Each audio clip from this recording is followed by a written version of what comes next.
by the police policy committee members, unless permitted by the chair. Remember to always state your name for the record. For cases dealing with denial or revocation, only information contained in the staff report can be considered once the staff report is adopted. Assumptions, outside knowledge, or personal experiences should not be included in any discussion. Individuals who engage in disruptive behavior that impedes official business will be asked to stop being disruptive or leave the meeting. Additional measures may be taken to have disruptive individuals removed if their continued presence poses a safety risk to the other persons in the room or makes it impossible to continue the meeting. We'll call for introductions. When I call on you, please state your name and who you represent for the record. We'll start with you, Chair Nownie. Scotty Nownie, Salem Police Department, non-management law enforcement. Vice Chair Cotty. Jason Cotting, Oregon State Police. Member Barrett. Tanisha Barrett, Beaverton Police, non-management law enforcement. Member Starrick. Anil Sarek, Washington Sheriff's Office, non-management law enforcement. Member Daniel. Mark Daniel, Wellington Police, Oregon Association Chiefs of Police. Member Dressler. Kevin Dresser, Tiger Police, non-management law enforcement. Member Duncan. Michelle Duncan, Lake County Sheriff and representing Oregon State Sheriff's Association. Member Livingston. Teresa Livingston, representing Oregon State Police. Patty Lofgren, I am a public member and I'm from the city of Tiger. Member Olson. Doug Olson, FBI. Member Rowan. Terry Rowan, Sheriff, Umatilla County, representing Oregon State Sheriff's Association. Megan Townsend, representing Oregon Peace Officers Association, non-management law enforcement. And Member Wood. Robert Wood, represent the public. And now for staff introductions, Juan Lopez, Executive Assistant, DPSST. Eric Riddell, Criminal Justice Support Specialist, DPSST. Jennifer Lavario, Professional Standards Compliance Coordinator. Phil Castle, DPSST. And Captain Calvin, DPSST. Sam Tang, DPSST. Maury Jones, board member. Kathy Pink, DPSST. Cindy Park, DPSST. Melissa Lane Bacho, DPSST. Jennifer Howell, DPSST. Back to you, Chair Nownie. Has everyone had a chance to review our minutes from the November meeting? And if so, does anyone have any changes or recommendations? Hearing none, I'll look for a consensus to approve the minute meetings. Here's we have a consensus. Any objections?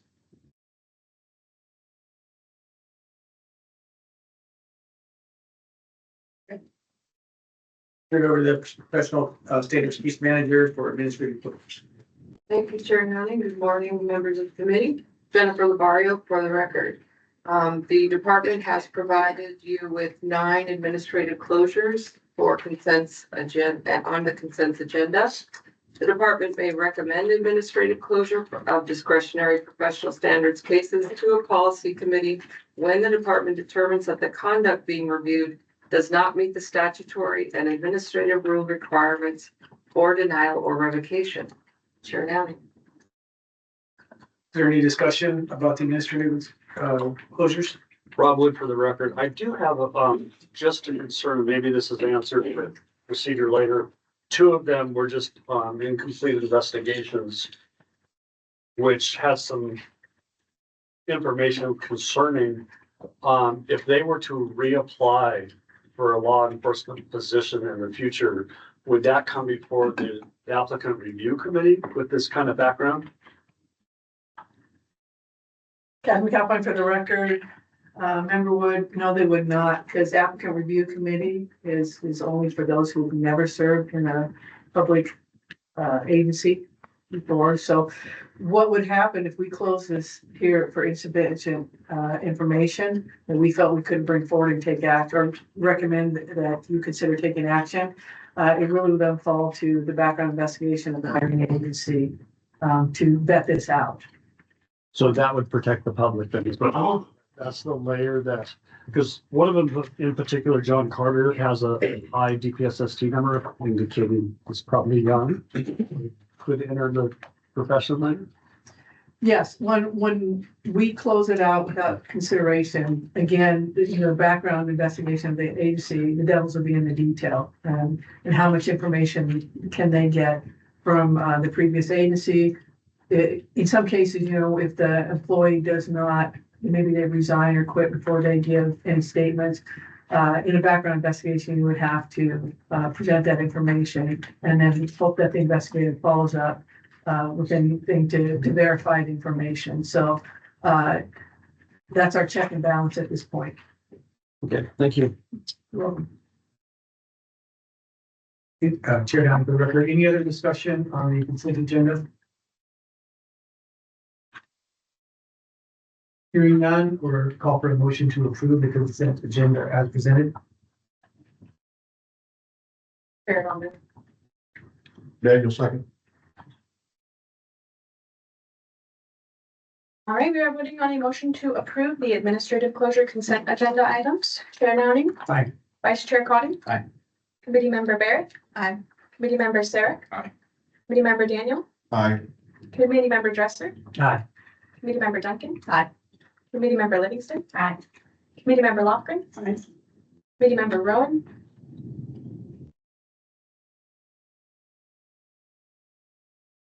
Committee Member Rowan. Can you hear me? Aye. Committee Member Townsend. Aye. And Committee Member Wood. Aye. Motion passed. Okay, we'll move to the professional standards case reviews, and we are going to start with Jeremy Malone, which is in book two. He is here in person, so you can stand by. Chair Norman, I'm gonna make the announcement. You may. Thank you. Jennifer Laborio for the record. A couple of announcements. One is the department did prepare one additional staff report for today's meeting. However, that officer asked for an emergency extension, which we granted. We may be able to bring that case to May, depends on the extent of the emergency. That case will come back to the committee. The second thing I wanted to point out was that this case with Mr. Pilon. In your staff report, we have the date for the ineligibility start as the date of the conviction, which is incorrect. That should be the date of the board's review. And then on page 4 of the bottom. And Barrett, for the record, just above that, it shows that he is currently employed with KPE, but I'm That is incorrect as well. Those are things that got changed and not in your. Thank you for bringing that up. Absolutely. Good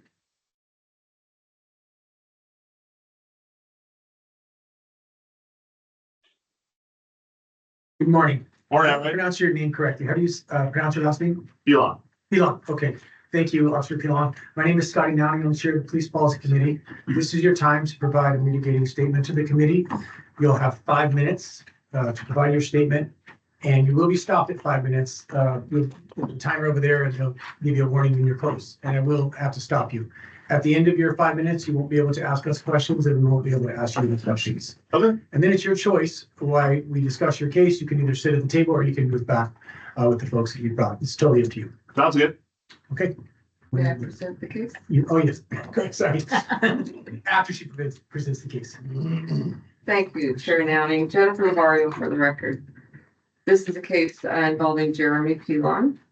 The department opened a professional standards review after Jeremy Pilon self-reported that he'd been arrested on November 4th of 2022 for criminal trespass 2 and assault 3 attempted in Kent, Washington. Mr. Pilon reportedly was involved in one of the several disruptions at the ShoWare Center Arena during a hockey game on November 4th and was asked to leave the event. Mr. Pilon was directed by a Kent police officer to leave and directed to go in a certain direction towards the exit. Mr. Pilon attempted to go in the opposite direction, prompting the Kent police officer to attempt to stop him. Mr. Pilon pushed the officer's arm out of the way in an aggressive manner, which led to his arrest. On February 21 of 2023, Mr. Pilon entered an amended plea of guilty to the charge of disorderly conduct. Mr. Pilon received a deferred sentence, a $100 fine, 18 months of bench probation, no alcohol or illicit drugs, alcohol and drug treatment evaluation, and was not allowed to go to the ShoWare Kent Center in Kent, Washington. The Newburgh Dundee Police Department, Mr. Pilon's current employer, conducted an internal investigation and determined Mr. Pilon violated agency policy. Mr. Pilon was given a 2-day suspension from duty without pay as an economic sanction.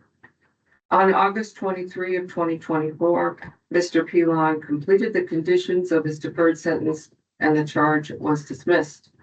The department's review determined Mr. Pilon did violate the board's moral fitness standards as follows. Misconduct. Mr. Pilon engaged in misconduct when he was criminally charged with assault 3 and criminal trespass 2 and pleaded guilty to disorderly conduct in the state of Washington. Mr. Pilon's conduct while at the Showware event arena was unbecoming of a police officer.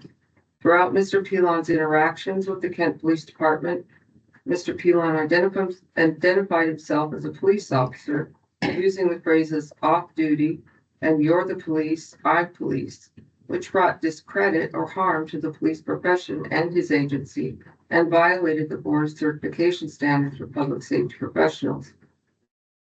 Mr. Pilon's conduct when being asked to leave the Showware event arena by a Kent police officer threatened harm to the officer when he pushed the officer's arm out of the way when the officer attempted to stop him from walking in the opposite direction of the exit.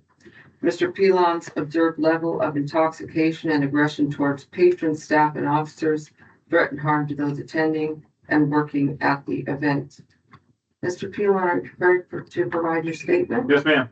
You can see there's a timer here, and you may begin. Thank you.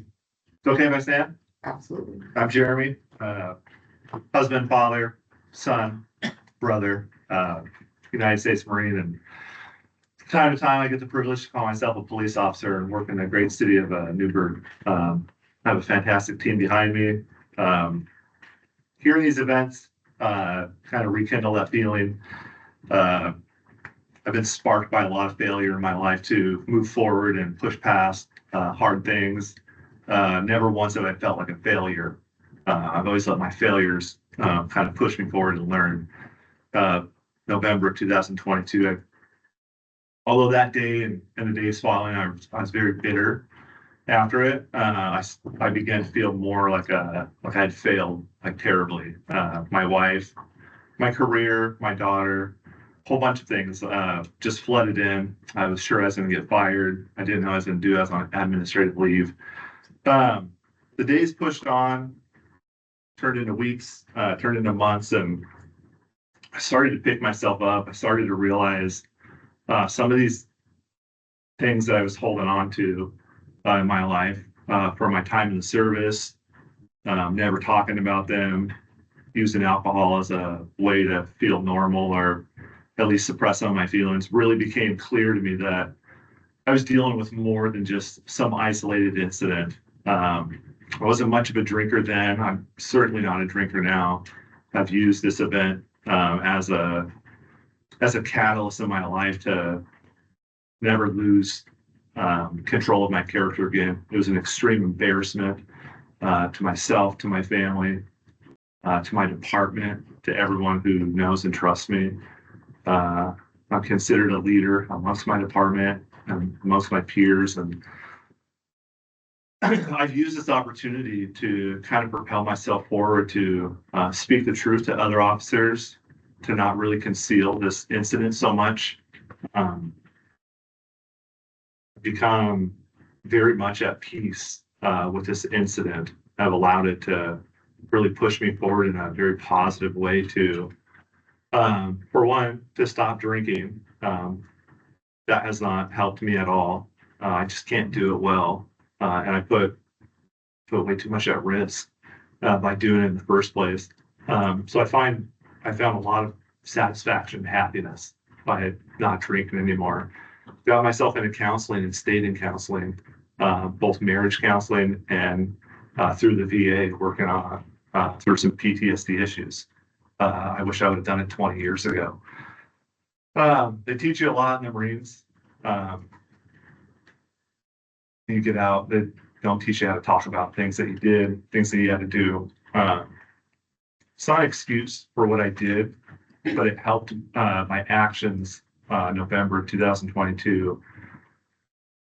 Just the loss and the breach of my character really got me taking a good look at who I am, what I stand for, and what I'm missing. I I was pushing a lot out of my life, including my wife, my daughter, almost lost my career.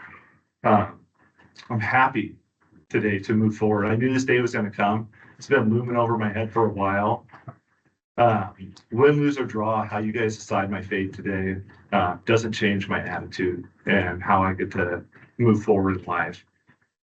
I'm very pleased with what I've accomplished in roughly the 28 months since the incident. I'm never going to repeat it. I think a big catalyst was the alcohol. But I think a bigger, deeper part of that was all the things that I was holding inside, things I never got to talk about. Since then, I've been able to talk about them, got a lot of freedom from them. I am happy. I'm content with my career, with where we're at, with my family, my relationship with my daughter, with my wife. Yeah.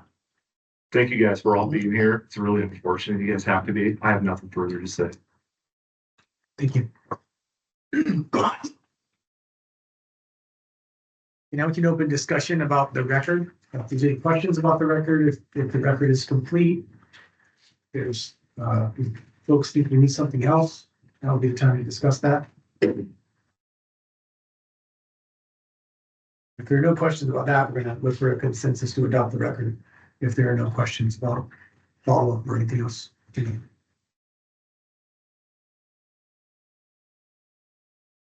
Anyone, no questions, it looks like we have consensus to adopt the record. No objections, we're confirming consensus to adopting the record. No, and we'll note the two typo corrections on there, so it'll be, exactly, thank you. Thank you, Captain Calpine. Now we'll open up to discuss aggravating and mitigating factors. Remember to state your name and identify the point you're bringing up is aggravating or mitigating. Okay, for the record, mitigating, Officer Opinion, Harlan is here today, and accept responsibility for what he's done.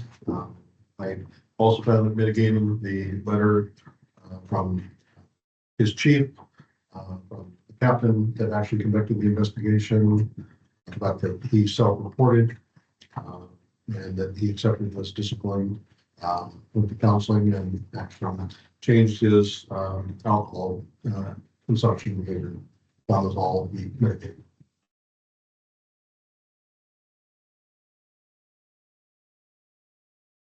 Kevin Dresser for the record, kind of piggybacking that on mitigating circumstances, just with regard to statements made by the investigator with Newburgh Dundee Police, how out of character this episode was for the officer. And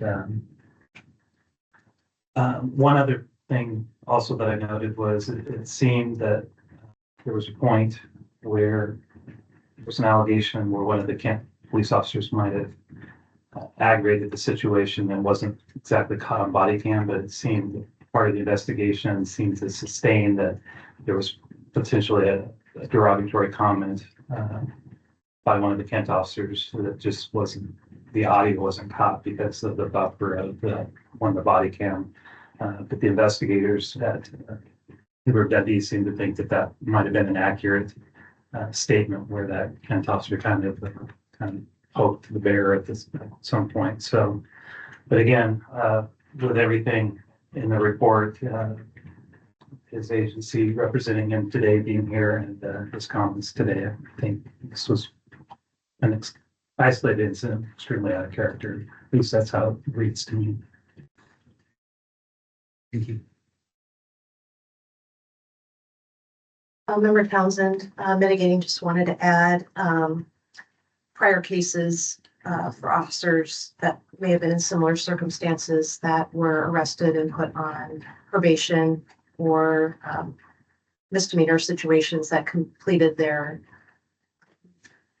I guess, probation or whatever they were sentenced to, that were able to admit responsibility and change their life and came back to service. And it's noted at the end of the record here with these, I think there were 2 officers that was included in this record. Similar, not similar fact pattern, but similar type of situation.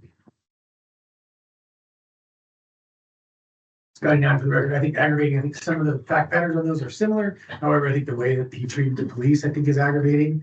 And to your point, Kevin Dresser, I think that there was a point where they think they got fed up, but it was a long time into it. I think he had ample opportunities to walk away. And I think those officers actually were very calm for a very long time in trying to deal with him, especially when he continued to identify himself as a police officer vocally. So they, you know, as the public's watching them as well, they're watching the other officers saying, how are you going to react to this person who's a police officer? So I think it's aggravating that you put those officers in that situation. I agree also the mitigating parts, it seemed to be an extremely heartfelt mitigation. Really touched all the points that I had for concern. And so I do appreciate that.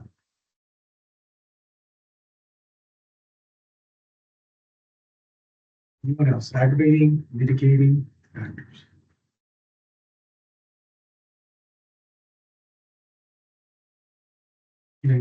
I'll turn it over to you to read you. Thank you.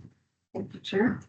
Jennifer Lavario for the record. For mitigating, I have, Mr. Pilon is here today. He accepts responsibility. His, verbal mitigation was heartfelt.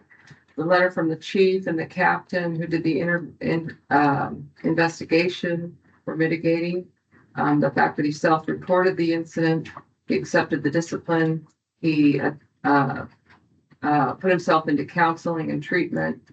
The statements by the investigator about his behavior being out of character, the allegation of there being an aggravating derogatory comment by the Kent Police Department, which did not occur on tape or audio, may have been a poke the bear type moment. The agency being here today is mitigating. Again, it being an isolated incident is mitigating. For aggravating, I have the way that Mr. Pilon treated the police was aggravating. They may have been fed up, but they had been with him for quite a long time and remained calm for quite a long time. For instances that Jennifer caught all our aggravating and mitigating. Any thoughts on that? Anything missed? So we have consensus. Okay, now we'll open the discussion of whether there was a moral fitness violation. We can either affirm, accept as it is written, modify it, or negate, which is remove all. And so I would, as we see, we're looking for a motion to either affirm, negate, or modify the violation. Robert, for the record, I move that we affirm the staff's findings. Second. All right, we are voting on a motion to affirm the moral fitness violations. Chair Nelny. Aye. Vice Chair Cotting. Aye. Committee Member Barrett. Aye. Committee Member Sarek. Aye. Committee Member Daniel. Aye. Committee Member Dresser. Aye. Committee Member Duncan. Aye. Committee Member Livingston. Aye. Committee Member Lockridge. Aye. Committee Member Rowan. Aye. Committee Member Townsend. Aye. And Committee Member Wood. Aye. Motion passed.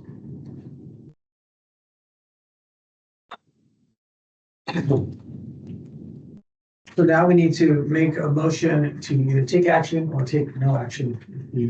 If we take action, it would begin at the board, at the date of the board, which was a correction from her. And then our options for action are 3 to 10 years. 3 years to 10 years if we take action. So looking for a discussion. Rob Wood for the record, as committee member Townsend pointed out, to be consistent, his lawyer provided us previous cases that have come before the police policy committee. And Officer Pilon has taken full responsibility, never denied any of this, and completed all of his probationary requirements. So I'm gonna make a motion, maybe, or we can discuss further that we take no action. Then I second the motion to take no action.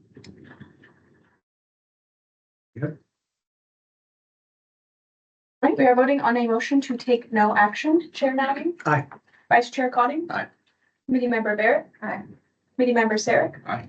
Committee Member Daniel? Aye. Committee Member Dresser? Aye.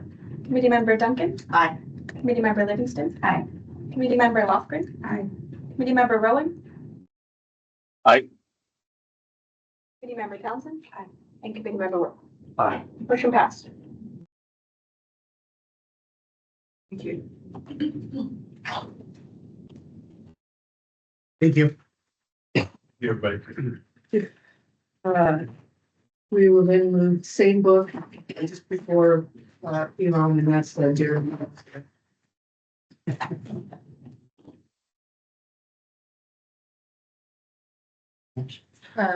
Jared Paul. Jared Vaughn. Thank you.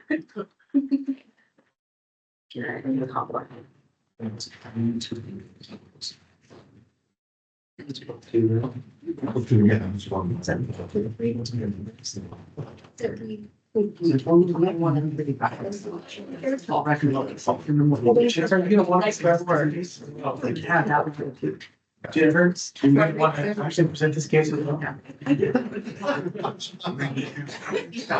You know, I'm trying to save some time. Scotty might just start doing the Calling on myself, seconding. Because I used to think it was just 5. That no, it's in there, right? But the discussion is. I can tell by the look on your face, you're like, he's gonna go right by it. Like, the chase that they had been. Yeah. You're saying. Yeah, it's good. Basically.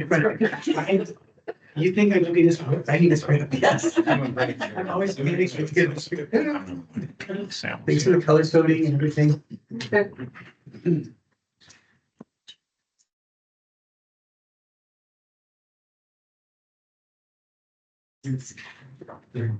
Yes.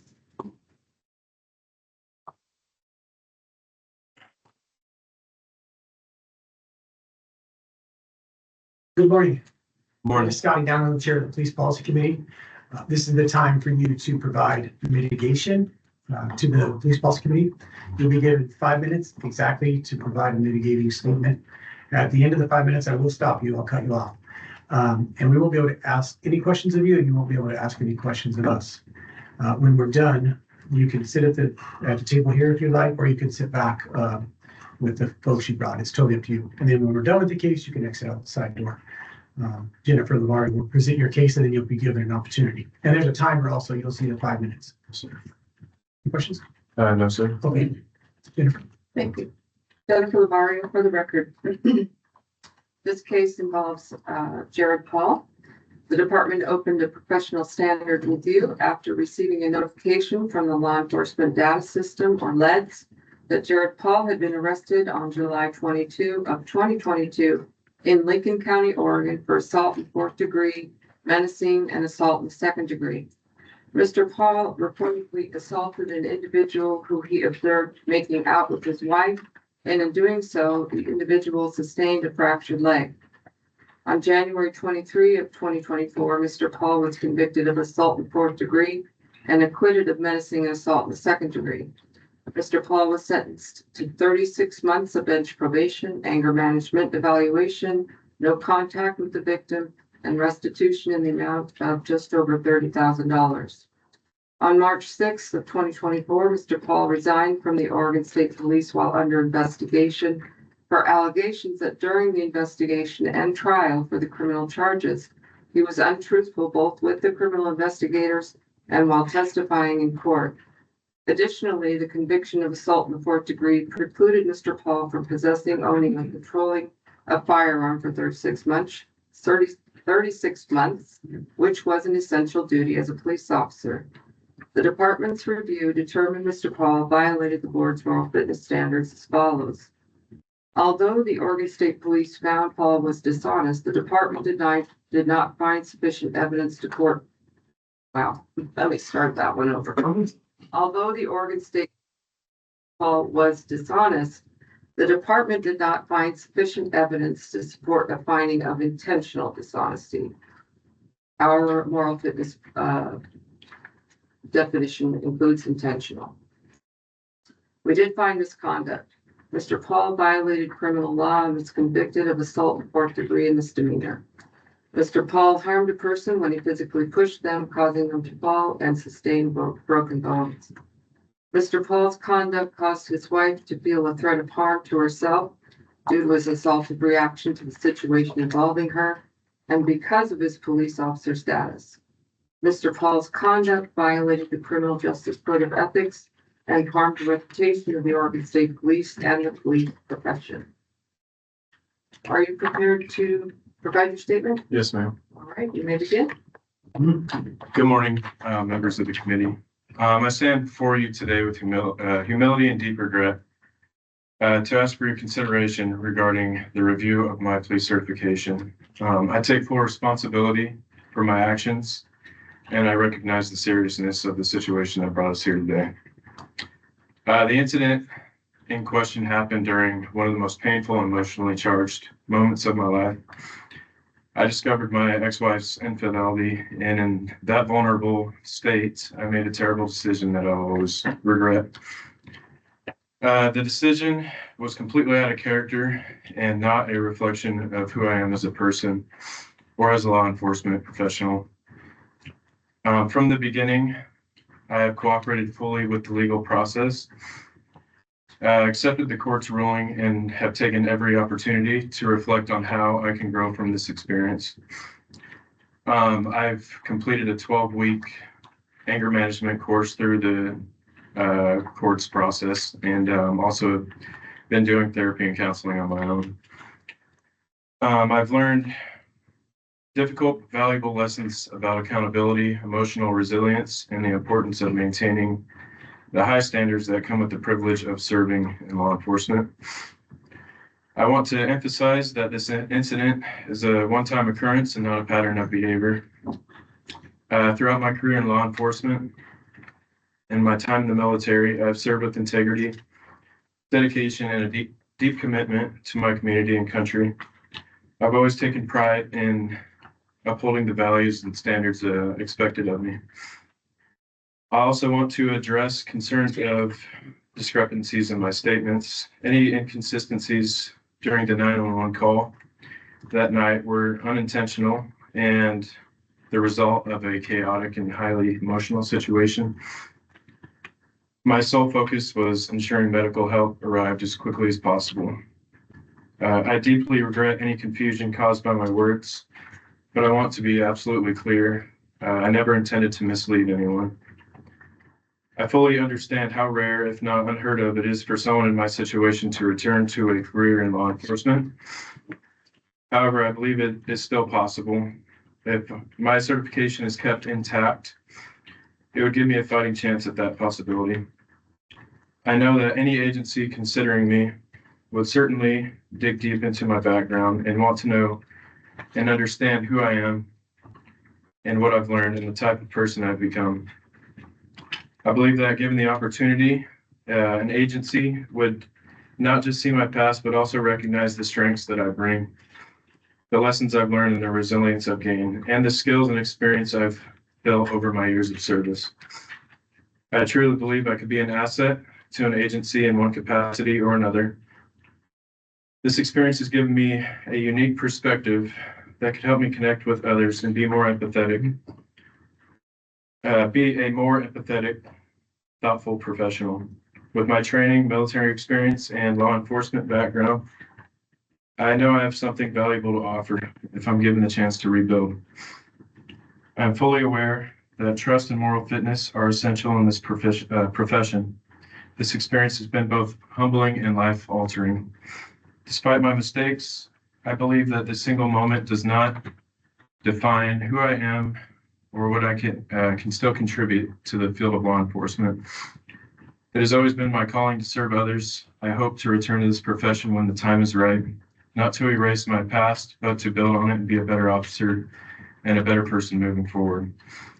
Retaining my certification would give me the opportunity to do just that, to continue to learn from my mistakes and regain the trust and duty that I once held. Thank you for your time and considering my request. I hope you'll find that despite my shortcomings, I'm someone who's willing and able to grow from this experience and continue to serve my community with honor and integrity. Thank you. Thank you. Scotty Downing for the record. Now we'll begin discussion about the record. Is it complete? Is there questions about the record? Is there additional things we would like to see? And Scotty Downing for the record, I have a question. The 911 call. Are you wondering if do we have? Do we have it? No, sir. We do not. Okay.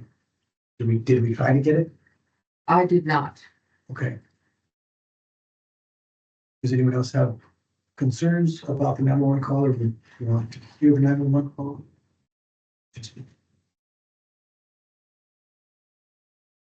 I just got to address it for the record that it would have been nice to have it. But I do look that his agency at the end didn't include that in reference to the intentional dishonesty part. Does that make sense? Yeah, I'm just having a little bit of a congruency issue with the dishonesty. I think our record doesn't necessarily show that the dishonesty part. So I feel there's part of this. For the record, I wrote that down, and then also there was a mention of dishonesty during the trial or during the investigation component, and I didn't see that in there either. So I don't know where the dishonesty parts came up, because nothing that I read highlighted any of the dishonesty components.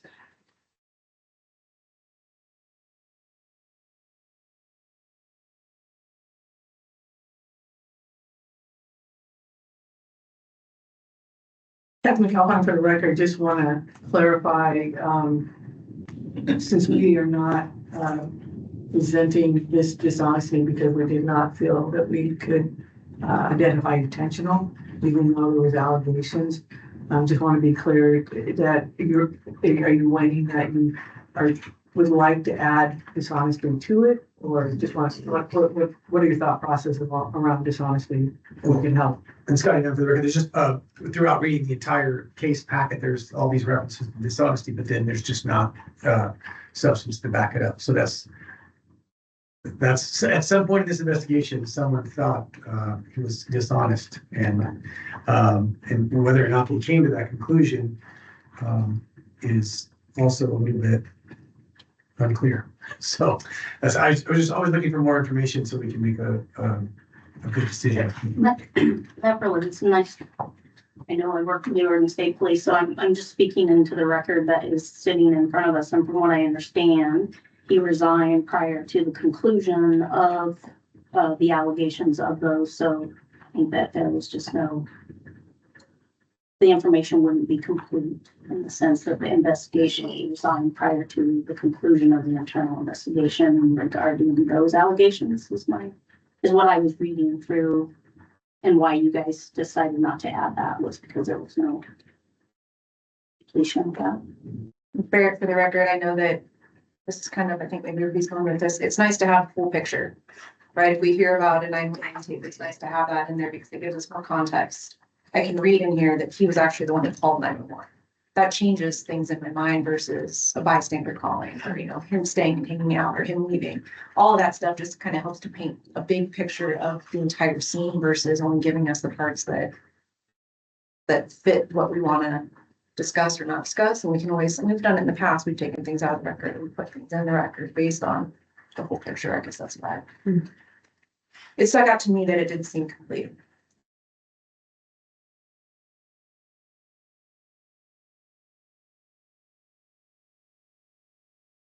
Address it for the record, it's even from the trial standpoint, there is, 911 call, we get there was a 911 call. In the trial standpoint, there's no any reference to what that is referring to. Correct. Scotty, I think it works both ways. There could be information in there that is aggravating, and there could also be mitigating information. And from his own mitigation statement, he mentioned the 911 call and his intention. I would like to hear it. So I think the committee could then decide, is this worthwhile? Does this help the case? Does it hurt the case? So I would make a recommendation, and I hate to do this, but to send it back for more, to try to get more information about the references that are made after trial, if that's available to us, and certainly the 911 call. Okay, for the record specifically, is there a Brady ruling? I know that stuff can come out of the trial part if there's dishonesty. Jennifer Lamar, for the record, I do have questions about that out, and I have not received an answer yet about that. Scott, now for the record, did we try to get the 911 call, or is it not able to get it, or is it just something we just didn't do because it wasn't a part of the dishonesty was part of the allegation from OSP? What I can say is that when we reach out for the records on separation, we ask for all audio, video, the whole investigation. What we receive for an investigation that might not be complete will be sometimes not complete. We may not have that information. And when we assess the dishonesty piece, we considered, like Kathy was talking about, does this look like it's moving in an intentional direction for us based on the OAR? And so we didn't move any further with that piece. If the committee wishes to move in that direction, we certainly can get that information. Captain McAlpin, for the record, especially if we're talking about a 911 tape, there's a likelihood that that should be available to us. And again, those are things that we can attempt versus if somebody elects not to participate in an interview, we'll never be able to capture that and maybe only hear one side of it during mitigation. But definitely we can attempt to get that 911 tape and then look to see whatever court records are available in this category and bring it all back to you. Does that need a motion or a consensus, or what does it need? A consensus? Just send it back, or we I just don't? for a motion to send it back or for further and to vote on it, please. Okay, Scotty, down for the record, I make the motion that this case be returned for additional information that we discussed. Fair enough, second.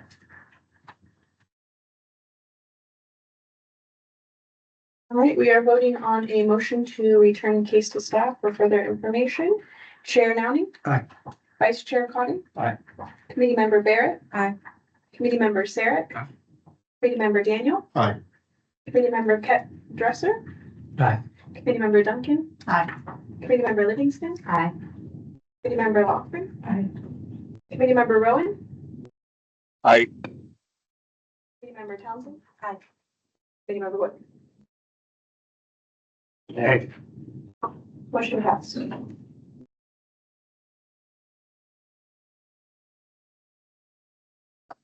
Thank you.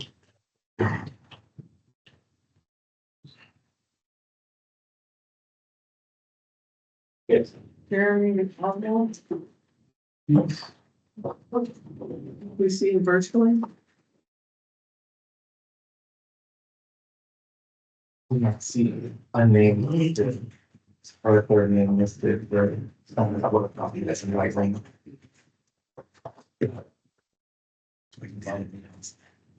Well, I can just ask David's online. But that's one. And this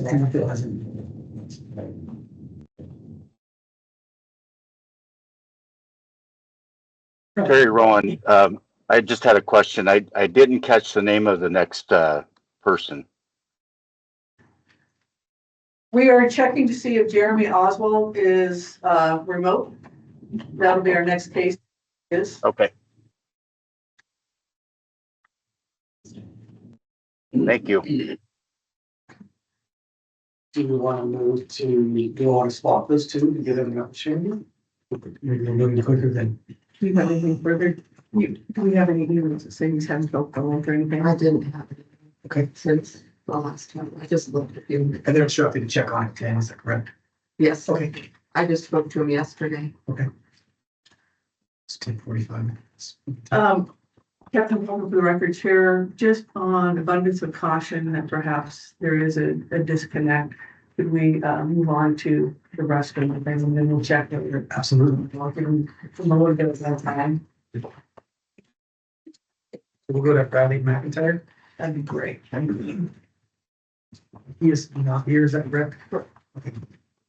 So that'll be book one.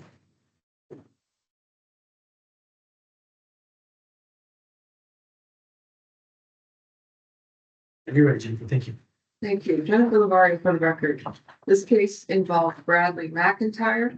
Department of Open Professional Standards review after receiving information from the Portland Police Association on March 2, 2021, that Bradley McIntyre was criminally cited for driving under the influence of alcohol, or DUII, on February 26 of 2021 in Portland. On January 31 of 2023, Mr. McIntyre retired from the Portland Police Bureau, or PPB, while under investigation for allegations of misconduct related to the DUII. The PPB found that Mr. McIntyre operated a PPB vehicle while on duty and under the influence of alcohol.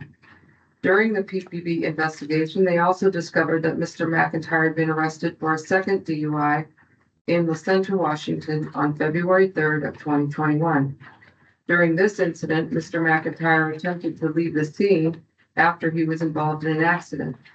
The PPB also determined Mr. McIntyre was untruthful when he did not report the second off-duty accident and DUII. The department's review determined Mr. McIntyre violated the board's moral fitness standards as follows. Mr. McIntyre was intentionally dishonest when he omitted to report to the PPB that he had been in an off-duty vehicle crash, resulting in a DUII charge. Mr. McIntyre was intentionally deceptive when he attempted to leave the scene of the crash on foot.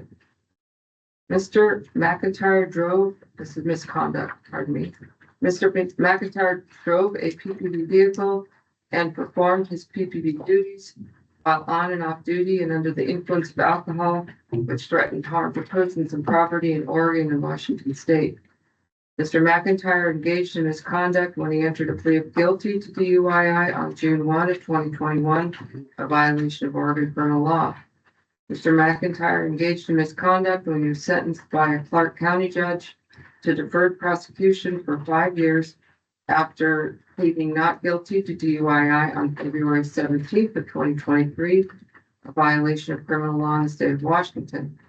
Mr. McIntyre harmed the efficient operations of the Portland Police Bureau by driving an agency vehicle while under the influence of alcohol and on duty, performing his PPB duties in Oregon.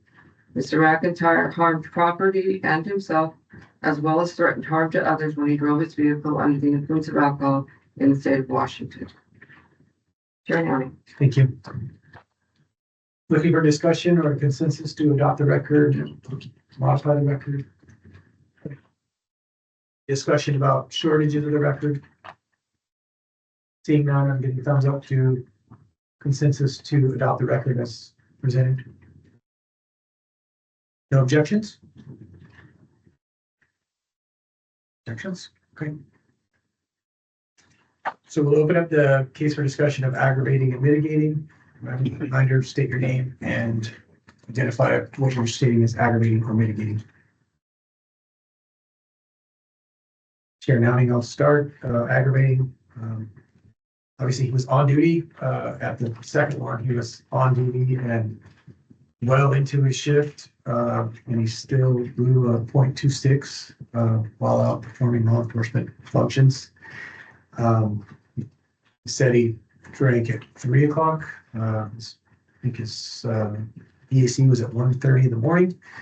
The math isn't math, and he was likely drinking on duty, which I think is extremely aggravating. And also when he got called out, told to sit in the car, he took off. But I could probably go on and on. It's aggravating. There's a lot of aggravating parts of this case. Kevin Dresser for the record. Obviously aggravating is disregard for public safety by operating a motor vehicle to the crime scene. But the other thing I think of as an investigator myself is jeopardizing homicide investigation. It's fortunate that the sergeant on duty his behavior was such that it caught their attention and they pulled him off that crime scene, but that could have definitely affected that in the long run also. So that was a huge factor with aggravated that's aggravated case. Member Townsend? Oh, sorry. Go ahead. Go ahead. Michelle Duncan, for the record, aggravating, failure to report the first DUI. That there were 2 DUIs in a short period of time.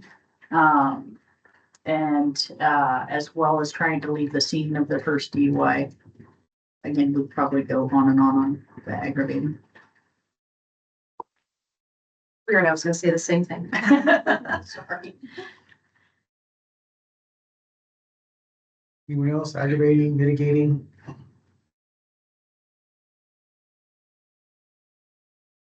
think, Kevin Gusser, for the record, another aggravating point. It seems after the fact, and he's in the process of dealing with this in the aftermath.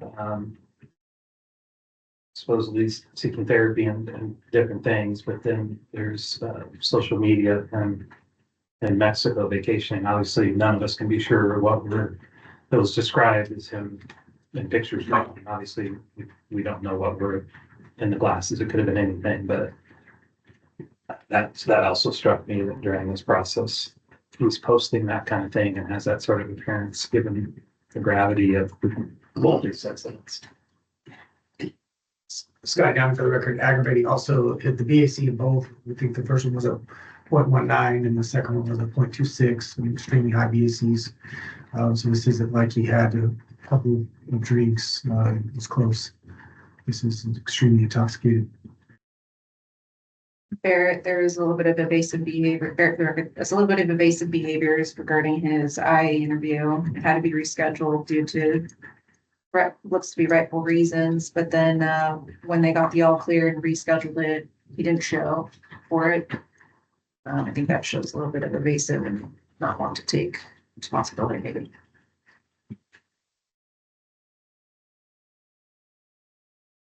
Anyone else before Jim for recaps?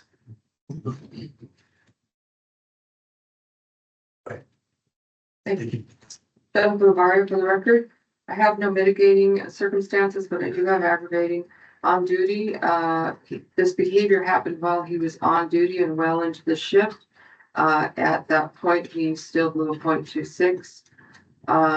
He said he drank at 3 o'clock, but it's likely he drank on duty. He took off when he was told to sit in the car. There was a disregard for public safety. He jeopardized a homicide investigation. He failed to report his first DUI. His second DUI, he had 2 DUIs in a short period of time. His trying to leave the scene in the first DUI was aggravating. The social media post of him in Mexico while in this treatment program, given the gravity of the situation, was unbecoming of a police officer. He had BACs of 0.19 and 0.26 were both very high, suggesting he potentially drank quite a bit. His evasive behavior due to his IA interview being rescheduled, and then when it was rescheduled, not showing, in essence, that perhaps showed that he didn't want to take responsibility for his actions. Chair Downing, for the record, we're looking for a consensus that Jennifer Lavario has captured the aggravating issues that we have a consensus. We'll open up the discussion about the moral fitness violations, either affirm, modify, or negate. And we're dishonesty and misconduct both. So we can open up the discussion about that.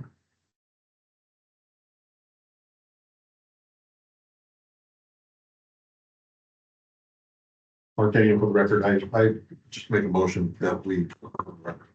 Scotty Downing, for the record, I'll second. I'm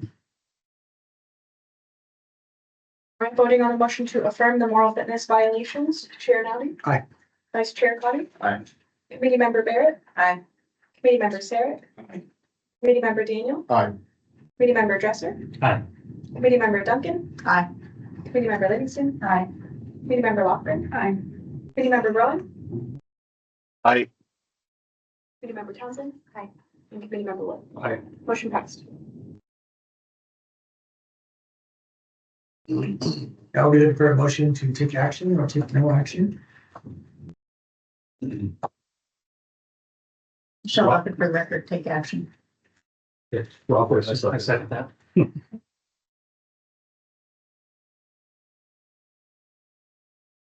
Voting on a motion to take action, Chair Nowling. Aye. Vice Chair Conning. Aye. Committee Member Barrett. Aye. Committee Member Sarah. Aye. Committee Member Daniel. Aye. Committee Member Dresser. Aye. Committee Member Duncan. Aye. Committee Member Livingston. Aye. Committee Member Lofgren. Aye. Committee Member Rowan. I, Committee Member Townsend. Aye. And Committee Member Wood. Aye. Motion passed. We're looking for a discussion and a motion for the amount of time for ineligibility. And we have dishonesty and misconduct. The misconduct, it must go be 3 to 10 years, and the dishonesty could be maximum of lifetime. Correct.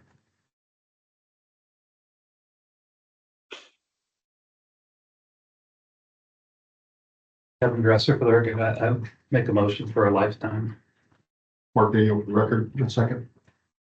Have some discussion about your thoughts, why that is.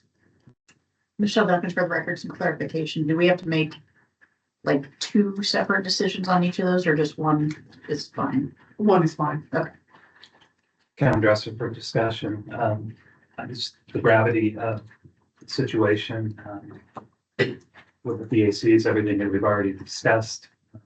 Jeopardy he put himself and the public in. The effect on the position of investigating a homicide. And then just the evasive behavior after the fact, necessarily come to terms with taking responsibility, at least effectively get through the investigation. That's why I made the motion I did lifetime. Thank you. Mark Daniel for the record, I agree with, Member Dresser all the way, but I think that this situation as presented is extremely aggravating.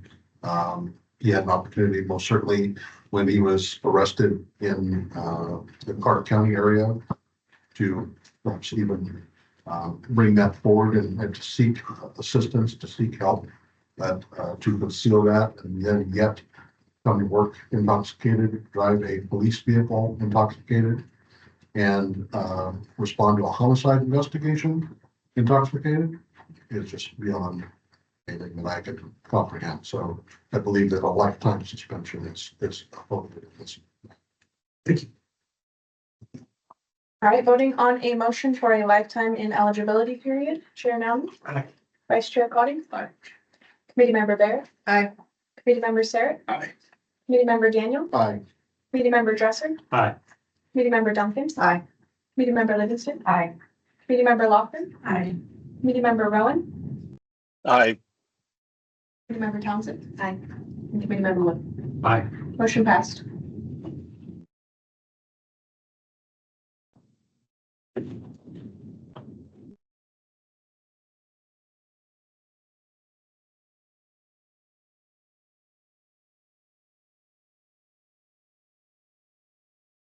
That was perfect. Thank you. I knew it was the first one you used. You want to set? And Chair Catherine Kaplan for the record, I think we're ready to proceed with our last case in Oswald.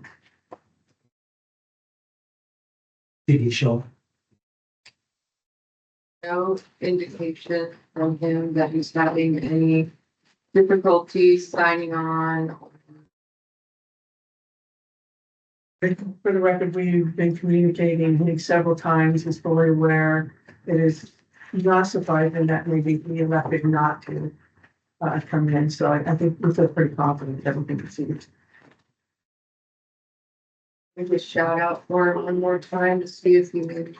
Sure.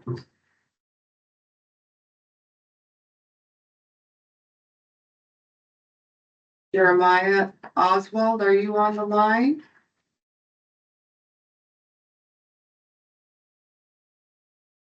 I'm gonna show up right here.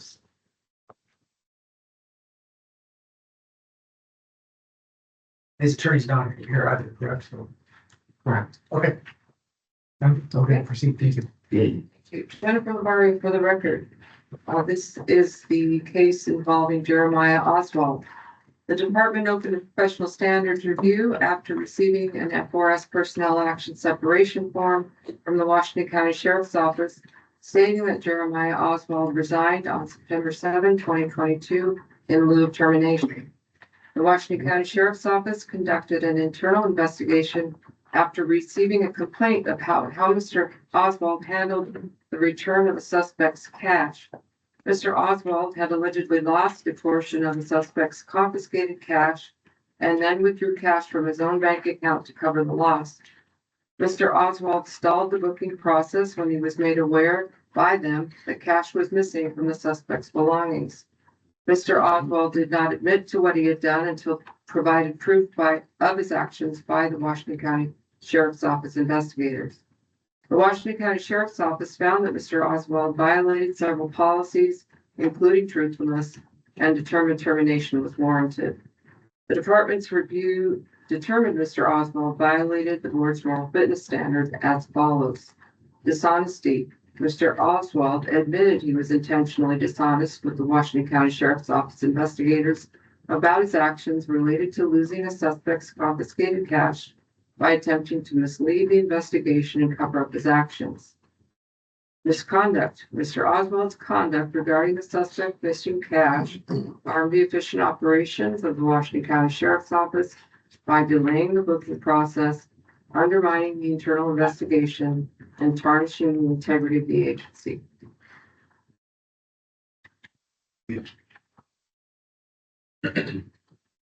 Well, looking for a consensus on the record to adopt it. Does anyone need anything else? Seeing consensus, thumbs up to adopt the record as presented. Robert, for just discussion purposes, and help me on the misuse of authority. Isn't having the authority for care and custody of evidence and potentially losing that a misuse of authority?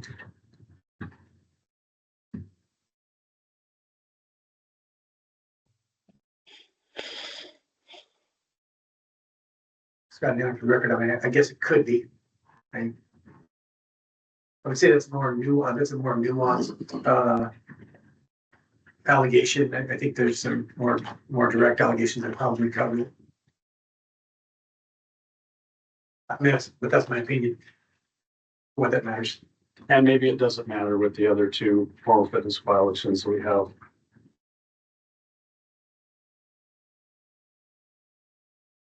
I do appreciate the record. I'm sorry. I appreciate it. The record, just so everybody has it handy. Misuse of authority is intentional conduct that includes the use or attempted use of one's position or authority as a public safety professional to obtain a benefit, avoid a detriment, or harm another. So I guess we'd have to say, was it really lost? And we don't have that for sure with us. Or was it taken?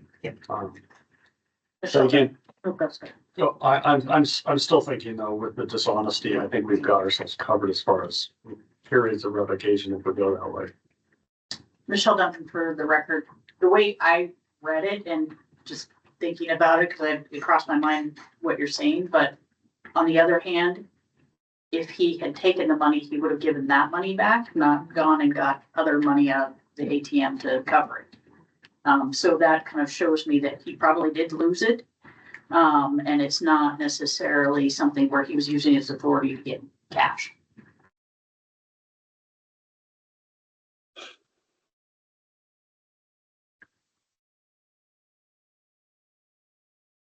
I do appreciate the conversation. I do, Scott, afterward, I do think that's a more nuanced allegation. I think the other two are more direct and easier to wrap, at least for me, to wrap my mind around. And but then, like I said, I think they cover the period of eligibility that would cover. So But I do appreciate the conversation. Do we have a consensus? Do it from off the record. Appears we do. Thank you. It's time now to talk about aggravating and mitigating factors. Make sure that you state your name and identify what you're talking about as aggravating or mitigating. Lovely for the record. I know we're not supposed to read between the lines and interpret anything that's not actually here, but I have a theme as I'm reading through this of having no recollection of something until it's brought to them during evidence, and then all of a sudden, oh yes, I guess that's right. A bunch of instances occurred during the entire investigation, where he was when he was searching the vehicle, what he was purchasing at the store, did he even go to the store, did he even get cash back until they were able to show all this kind of stuff. All those things, I think, in my opinion, are very aggravating to the fact of, was it lost or not? I don't know. Because if it was truly lost, why would he go replace it? That was a concern I had also. Lost is lost. There's all sorts of possibilities that aren't addressed in here, but it brings up all sorts of concerns. That theme I'm talking about that I am not trying to read between the lines, but the feeling I get when I'm reading the entire record. Scott, down for the record, even the investigator did point that out. And it is in the record where the investigator pointed out that he would not admit anything until he was confronted with evidence, and they pointed out multiple different incidents of that. So I don't think you're reading between the lines. I think that was identified by the investigation as one of the concerns as well. They would ask him, he would say he didn't know, and then they would show him what they had, and then he would remember, which is very it's a common thing in law enforcement. Yeah, Robert, I think I need to clarify my comment. It's the reading between the lines of what actually happened to the $50 bill, not the 150, because there was a bunch of hundreds, but there was only 150. Which implies that, oh my gosh, the intake didn't account for a $50 bill when they were logging the evidence. That's why I went back to that misuse of authority, but there, again, I don't think the record supports that verbatim. It's just, like I said, that feeling I get. Captain Calpine for the record, Member Woods, I appreciate your comments, but can I nail down exactly on the record the aggravating mitigating that you want to, not the implied ones based on the facts that we have here, what you would like to point out? Yeah, aggravating would be the dishonesty with the investigation and not having any recollection of anything until it's pointed out. Thank you. Appreciate it. Yep. Kevin Gress for the record. Terry Rowan for the record. Member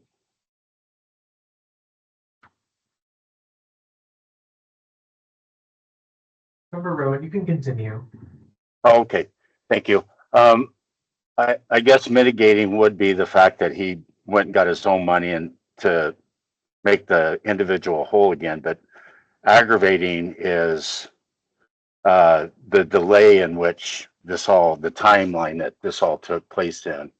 And also aggravating is just this continuous path of false statements that he made, and like what has been said until he's like caught in it, then he finally comes clean with the information.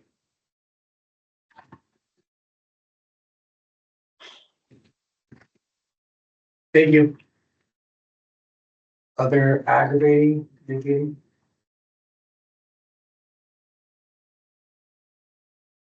For the record, it's aggravating in that there was such a simple correction in this, and you don't know the patterns of behavior for this individual leading up to it. You don't know if this was their second or their third time losing stuff. I've lost cell phones. I've had prisoner property on top of my car and driven off and I've lost it.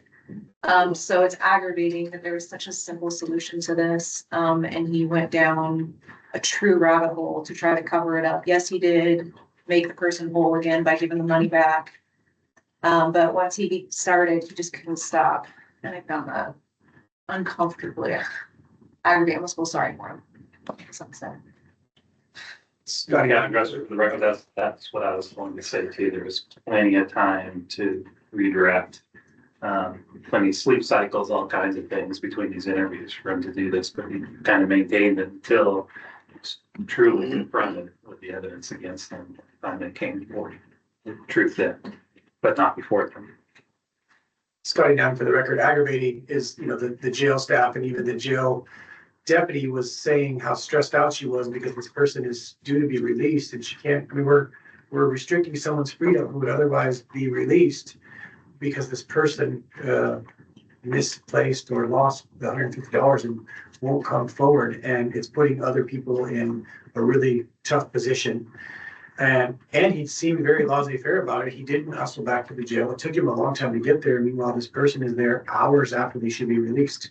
And I think that's a very aggravating factor here that it was over $150 he's going to do this. Anyone else? Jennifer, if you want to recap, thank you. Jennifer Lavario for the record. For mitigating, I have that he did go and get money out of his own bank to make the person whole. For aggravating, I have there were recollection problems all throughout the investigation until he was confronted with evidence, which is a theme throughout many of your aggravating statements.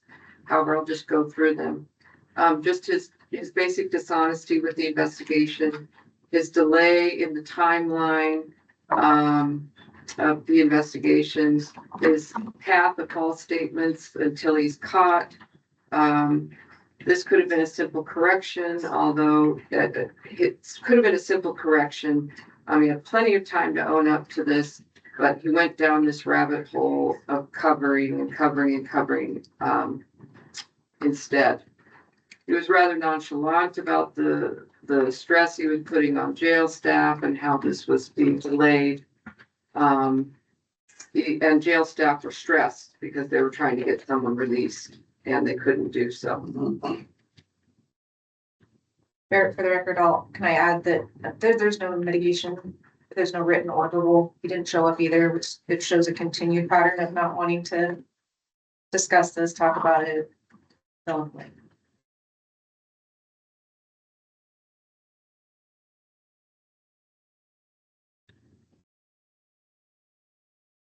We're looking for a consensus that Jennifer was able to capture our aggravating and mitigating. Any comments? You have anything to say contrary to that? Looks like we had a consensus. We will move on to whether or not there was a moral fitness violation. We need to affirm, modify, or negate the findings. And this was dishonesty and misconduct. Council, I'll make a motion to affirm. Farrell, second. Any discussion about that? Discussion? Right, we are voting on the motion to affirm the moral fitness violation. Chair Lattman. Aye. Vice Chair Connie. Aye. Committee Member Barrett. Aye. Committee Member Sarah. Aye. Committee Member Daniel. Aye. Committee Member Dresser. Aye. Committee Member Duncan. Aye. Committee Member Livingston. Aye. Committee Member Lofgren. Committee Member Rowan. Aye. Committee Member Townsend. Aye. And Committee Member Wood. Aye. Motion passed.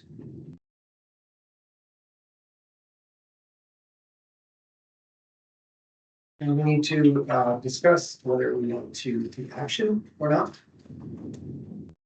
Fair, I move that we take action. Second.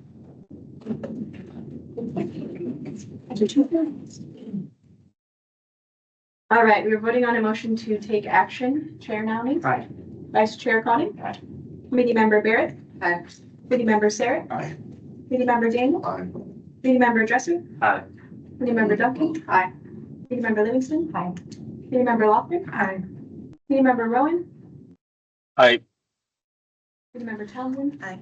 And Committee Member Wood. Aye. Motion passed. Okay, now we need to have a discussion about the ineligibility period. This includes a dishonesty, which is up to a lifetime. And we're from 3 years to lifetime.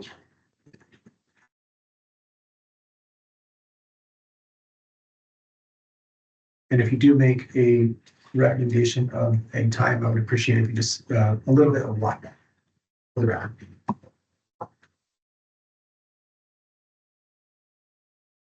I think I'll make a motion for lifetime, just with the repeated, failure to own, force the investigators to pull it out of them, lack of mitigation, throughout, including today. I think a line was crossed, but it's clear it was dishonesty in several categories, in my opinion. So I think it's appropriate for a lifetime suspension. Probably for the record, I'd second that. I'd also point out, not only were these little bunch of lies, there were made up stories about how he found the money in the will and all this stuff. So I would second the lifetime. All right, we are voting on a motion for lifetime ineligibility period. Chair Nally? Aye. Vice Chair Klein? Aye. Meeting Member Barrett? Aye. Meeting Member Sarah? Aye. Meeting Member Daniel? Aye. Meeting Member Dresser? Aye. Meeting Member Duncan? Aye. Meeting Member Livingston? Aye. Meeting Member Lofgren? Aye. Meeting Member Rowan? Aye. Meeting Member Townsend? Aye. And Committee Member Wood? Motion passed.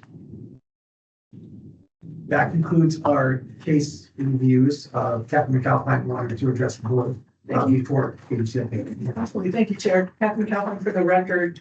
On occasion, then our rules and bylaw, we can add an additional committee when needed. So on top of the four that are scheduled to perhaps add another one. I'm doing a pulse check to see if there is the ability, appetite to possibly have one in April for the May one, before you get your packet to review probably at least one case and some closed ones. But the one case is more time sensitive and would like to get it before the committee, which will also then get the board the ability to look at it instead of waiting another 3 to 4 months. So I wouldn't overwhelm you, but I would like to also pull it out from the May list, which I think is fairly extensive, and see if I can at least get enough for quorum to maybe have a meeting in April, which would mean you get your material in March for you to review that case and possibly a couple of admin closures. So I can reach out further by email if you want, but just want to put it on your radar. You don't have to commit now, but just want to give you a heads up and a little bit of pause. I'm aware, I believe in April we have maybe an OACP conference and an OSSA conference. So I'll look to not interrupt those, but reach out and just see if we're able to have our ducks in a row and be able to convene an extended committee meeting. Jennifer, anything else I need to advise about? That's it, okay. So again, just a heads up and look for some email communications shortly following this meeting. Thank you, Chair. Thank you. Director Castle. Thank you, Mr. Chair. Members of the committee, Phil Castle for the record. Appreciate the opportunity to be here and speak with you today. First thing I like to start off and say, and I really mean this, as we've just asked for you to serve even more time in the next quarter, is I want to thank you very much for being here. I know this is a huge commitment for you all. There's so much homework that has to be done before you're coming here, but this is also so critically important for our state. So I'm just grateful for your willingness to be able to do this. It's a big deal. So thank you very much. I also really want to thank the staff for all the work that goes into this. Thank you so much for this. And it is a tremendous amount of work for them to do that. And they're a little mad at me right now. I have to tell you, the staff is a little mad because I have taken the professional standards director and asked her to move into the deputy director position, and she has agreed to do that yet again to work with me. So super grateful for that, and congratulate her, and also congratulate Bill Steele for his retirement. He's retired. He did an amazing job for this agency and the roles he served, and he stepped into the role that I needed him to step into rapidly and very well, and really grateful for him. And he won't like watching this and being embarrassed by being me, but great person, great human being, and great professional. So really appreciate him. You know, like every other state agency, we are in the throes of legislative session right now, and literally as we speak, we have 2 bills on the House floor with recommended approvals from subcommittees. Our legislative concepts that have gone through. The first one of those was House Bill 2916, which was a administrative correction to how we appoint members on the Fire Policy Committee. We also have House Bill 2926, which is really relevant for this committee, and that is DPSST's authority over not yet certified public safety professionals. Most of you well know that DPSST does not have authority over public safety professionals when they are not employed and have not yet been certified. So an example with that would be a recruit in the academy who is dismissed for some reason, and the owning agency decides to terminate that recruit. We then lose authority to adjudicate that potential moral fitness violation. This bill corrects that, and gives us the opportunity to adjudicate that and bring that in front of this committee or whatever committee it so applies to, and to be adjudicated. So that one we're very happy about. We have about 158 of those folks right now who are sitting there in what we sort of have nicknamed purgatory. And those folks will get the opportunity, if they so desire, to have their case, or we may choose to have their case heard in front of you. So the process remains the same, nothing changes, just gives us the opportunity to resolve it. So we're happy about that. Wait time right now to get into DPSST basic police course is sub 30 days. And that sounds like a really good news story, and in part it is, but for the most part, it's too soon. It means that we are underfilling classes and we're wasting resources, and that is, it's not good for us. So much to a point that we've had to cancel a class in March in order to build a little bit of a backlog so that we can fill our classes. This is a temporary issue. The vacancies that we had last year and last biennium are all still there. The problem, as you all well know, is the availability of qualified candidates, good hiring pools, passing background checks, those kinds of things are problematic, as well as the amount of laterals that are moving through the state right now, which is about 30%. 38% of all hires are laterals. Only 12% of those are coming from out of state. The good news of that is 12% of those are coming from out of state. That is a good news scenario that is up from previous years. That means that agencies are being very creative in order to attract folks from other states to come work in Oregon. So kudos to all of you in that space. Almost half of agencies, around 48% of all agencies, have had failed recruitments. Half of those, again, have had multiple failed recruitments. As you know, that's a huge waste of resources to conduct a recruitment and not have a viable candidate come out of that can pass a background check or a psych eval, what have you. We've also anecdotally heard of a lot of no-shows. So agency goes through the process, hire somebody, day one, they don't show up. And that is indicative of the culture change that we see within the profession. As you also know, pre-pandemic, pre-police reform, the average retention of a law enforcement officer was somewhere between 10 and 15 years.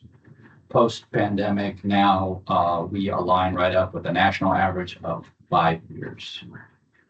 That's alarming, and there's a lot of work to be done in that space. I talked to a chief of a tier 3 agency, which is a small agency. Tier 3 agency is 25 or less officers. That the chief said he had more years in service and experience than the rest of his officers combined. That's pretty scary. And you start to think about who are the FTOs? Who are the ones training those officers out in the field? What kind of experience do they have to be able to train those new officers coming in? So there's a lot of work to do in that space, and DPSST is really doing everything we can to try and support you all, to support the profession and Oregon with trying to figure out what the problem is. How do we solve this problem? The Center for Policing Excellence, which is a unit here at DPSST, has conducted a survey called Choosing to Serve. And this survey will be released to all of you, to the public, to all our constituents in late spring. We're aggregating the data that we've received from this. And really what it is from a high level is a poll for leaders in law enforcement agencies and officers in law enforcement agencies to compare and contrast what is important to them, how the leaders view what's important to officers that will stay in their organizations, what makes them want to leave, and so forth. And what we're seeing in the early data is there's a pretty good alignment in the top 3 reasons, meaning the leaders are saying, hey, I think these are the top 3 things, and the officers are agreeing. Yes, those are the top 3 things. But when we get down to the subsequent reasons below the top 3, it starts to diverge. And that divergence is really interesting and should be some really useful information for leaders of law enforcement agencies in their strategies for retention and hiring. So that's really good. And we'll look to release that in the late spring again and provide that to you. Also, I'm really excited about this. DPSST is going to partner with multiple agencies to do a children's camp. And we really want to open this agency up and bring children into the agency, show them what the profession is about, show them what the training is about. A couple folks in the room, I've already signed on to partner with us on that. Sheriff Duncan, thank you very much. Superintendent, appreciate that. There are a ton of agencies already signing on to this, so I really appreciate the participation. With that, we're looking at bringing, and this will be our first pilot. We're looking at doing this in July, during the July 4th week, which is also a down week here at the academy, and it's a good time to do this. All these agencies will come together and figure out what activities we're going to do for the kids. It's going to be a 1-day academy as our pilot.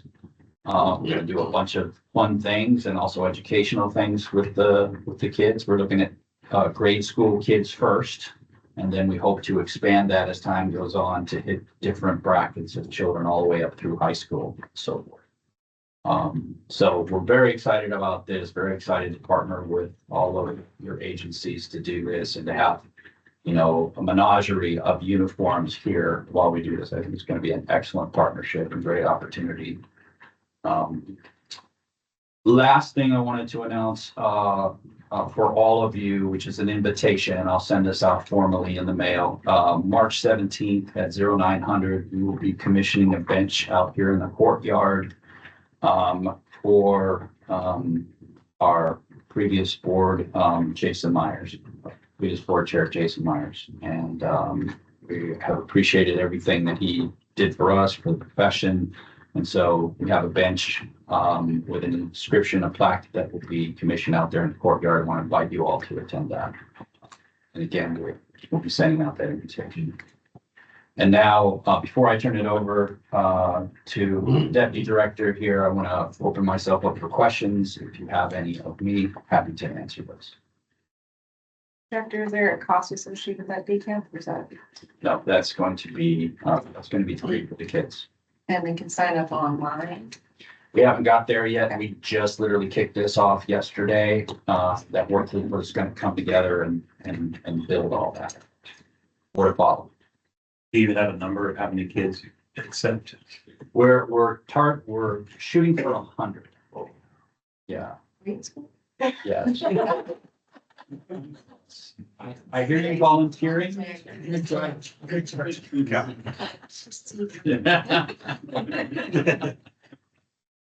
We have a lot of volunteers already, which is fantastic. So I think it's great. I mean, I think a lot of, we've been looking at it too, the recruiting techniques are talking about what's going on in society today, and we can't target them at 19, 20 years old. We've got to hit those lower levels, because I think that's where you're having problems with your background, as they've grown up this whole time thinking that, you know, smoking weed is okay and doing all these things are fine, and then they come to us and with an epiphany, they want to be in law enforcement. And if you get them at a younger age to kind of stay on that right track and straight and narrow, I think it would be helpful. One thing I learned is that, when doing outreach with the schools is we weren't even in the conversation for career fair. All of a sudden we're, you know, fire and police were the leading posters. We weren't on the posters. We weren't even asked to be at some career fairs. And so we had kind of have to do our own planting of the seed, early on, to at least get them introduced to it. Great idea. Yes, ma'am. So as not an officer, but a former classroom teacher, would I be able to volunteer on that day just to help out?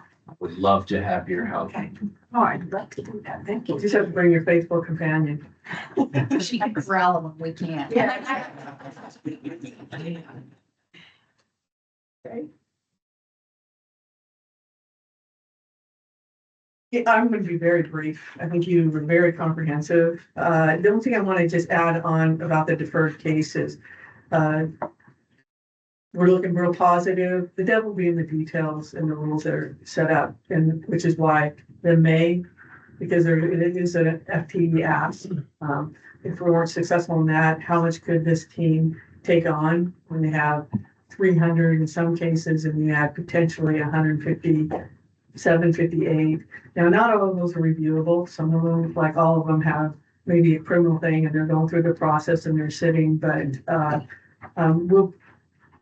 if we're successful, then I'll be reaching out to all of you to talk about, you know, we floated the idea of should an HC be sponsoring somebody to be asked, because they've matured or we've seen life changes.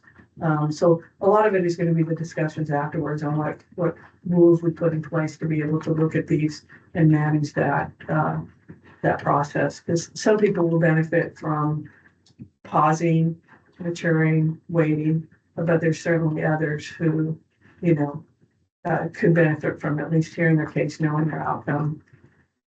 So more to come when we find out the outcome of that particular bill, but thank you. And I believe Kathy had no updates, so we can give you back the rest of your day. Thank you, Mr. Chair.